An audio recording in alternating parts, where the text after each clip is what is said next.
So let's go to the real people who are going to be voting in Philadelphia. We have Republican, Democrat, and Independent, all of whom were undecided before this debate, and they're very happy with themselves. And I am happy to have them here. Let's start with Juliana. Juliana, do you hear me?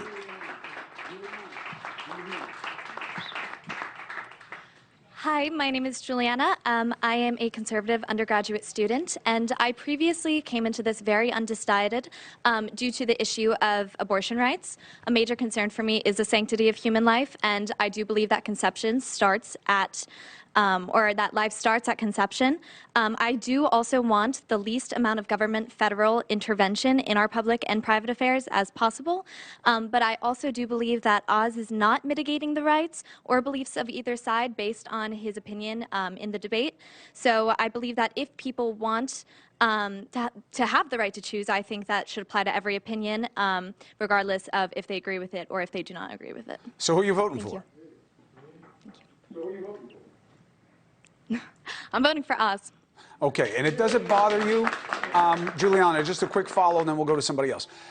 Does it bother you that he's changed his opinion? Yes. That when he first started talking about reproductive rights, he talked about all the horrible outcomes that he had seen and how important it is that women have access to care and to be able to make these choices, and that as he's become more political, he's moved farther and farther to the right with where he is now. Does that bother you or make you question the integrity of the position?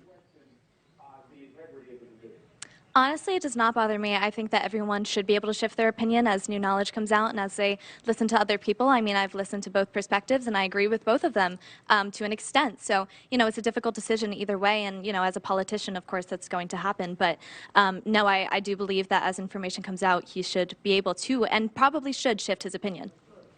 Thank you. Good argument. Appreciate you. Yeah, it's a human way. It is. It really is. Next voter is Nadja. Nadja, can you hear me? Hi, yes. How you doing? Tell me about yourself. And I'm a Democrat. Tell me about yourself. I'm a mom of 3. I have a podcast, and yeah, I'm here. All right. So, what do you think now after the debate?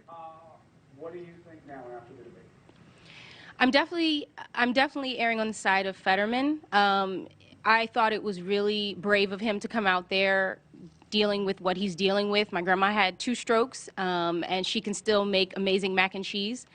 I think it's important that we see people in their human state. That is the human way, is to have struggles, your own struggles. So I really felt what he was going through, and I felt like that was probably the best choice for me. So you believe what is in his head and in his heart is intact, and the way he was speaking is just a function of what he's dealing with, and that's acceptable to you? Oh, yes, because there's therapy. Lots of it. All right. I appreciate it. Thank you so much. Hey, thank you for watching. Please go to newsnationnow.com, newsnationnow.com, and you can find News Nation on your television provider. And don't forget to click the red subscribe button down below. Then you will get more of News Nation's fact-driven coverage.